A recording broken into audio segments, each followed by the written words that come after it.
తెలంగాణ రాష్ట్ర ప్రభుత్వం నిన్న చాలా ఆర్భాటంగా మహిళల పేరు మీద ఒక స్కీమ్ని మహాలక్ష్మి స్కీమ్లో భాగమైన ఒక 500 రూపాయలకు గ్యాస్ సిలిండర్ని అలాగే 200 యూనిట్ల ఉచిత కరెంట్ను లాంచ్ చేసి కార్యక్రమం నిర్వహించింది.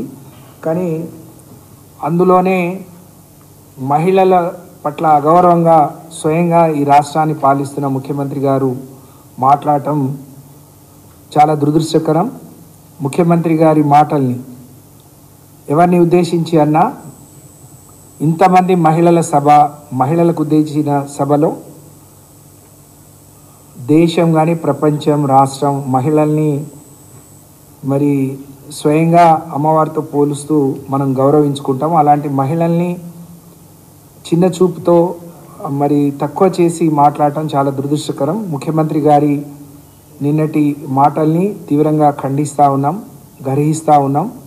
ఇలాంటి మాటలు ఇది సభ్య సమాజం తలవంచుకునేటువంటి మాటలు. ఇంతమంది మహిళల్ని పెట్టుకొని ఎవరైనా ఒక తల్లి గర్భం నుంచి పుట్టిన వాళ్ళే ఒక తల్లి, భార్య, కూతురు, ఇంతమంది సభ్య సమాజం పక్కనే ఇంతమంది మహిళా మంత్రులు, మహిళా అధికారులు, ఇంతమంది లబ్ధిదారులను పెట్టుకొని మహిళల గురించి చులకనగా మాట్లాడటం ముఖ్యమంత్రి గారి నీతి ఏందో, సంస్కారం ఏందో దీని ద్వారా అర్థమవుతుంది. కాబట్టి వారి సంస్కారం ఎట్లున్నా ఇంకోసారి మహిళల పట్ల ఇట్లాంటి మాటలు మాట్లాడకపోవటం మంచిదని, ఇలాంటి మాటలు మాట్లాడే ముందు చాలా జాగ్రత్తగా మాట్లాడితే మంచిదని చెప్పి, మీరు ముఖ్యమంత్రిగా ఉన్నారు, మీ మాటలు ఏ విధంగా మిగతా ప్రజల మీద ప్రభావం చూపిస్తాయో ఒకసారి ఆలోచించుకోమని, మీరు ఇంకా కాంగ్రెస్ పార్టీ సంస్కృతి, కాంగ్రెస్ పార్టీ నాయకుడిగా, కాంగ్రెస్ పార్టీ అధ్యక్షుడిగా మాత్రమే ఆలోచిస్తూ ఉన్నారు, మాట్లాడుతూ ఉన్నారు. ఒక రాష్ట్రానికి ముఖ్యమంత్రి,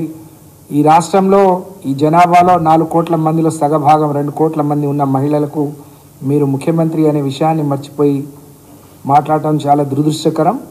దీన్ని కాంగ్రెస్ పార్టీ కూడా గమనించాలి. ఇవాళ రేవంత్ రెడ్డి గారు, ముఖ్యమంత్రి గారు ఒక మహిళా నాయకురాలి నాయకత్వంలో పనిచేస్తున్న విషయాన్ని కూడా గుర్తుపెట్టుకొని మాట్లాడితే మంచిది. మీ కార్యక్రమాల పేరే మీ ప్రభుత్వ ఎజెండాయే ఇందిరమ్మ రాజ్యం అని చెప్పారు. ఒక మహిళ మరి ఇందిరాగాంధీ గారు, కాంగ్రెస్ పార్టీని ముందుండి నడిపించేది ఒక మహిళా నాయకురాలు సోనియా గాంధీ గారు. మీరు నిన్నటి కార్యక్రమాన్ని కూడా ఒక మహిళా నాయకురాలని పిలిపించుకున్నారు. ఎందుకో ఆఖరి సమయంలో అది మరి తప్పిపోయింది. ప్రియాంక గాంధీ గారు, ఇంతమంది మహిళలు, ఇంట్లో ఇంతమంది మహిళలు, పక్కన ఇంతమంది మహిళలు ఉంటారు, అయినా మహిళల గురించి ఇంత చులకనగా మాట్లాడితే మీ స్థాయి ఏందో మర్చిపోయి, అంటే మీ స్వభావం అది అని మేము అనుకుంటున్నాం. కానీ ఇది ఇంకోసారి పునరావృతం కాకుండా చూసుకోవాల్సిందిగా నేను హెచ్చరిస్తూ ఉన్నాను.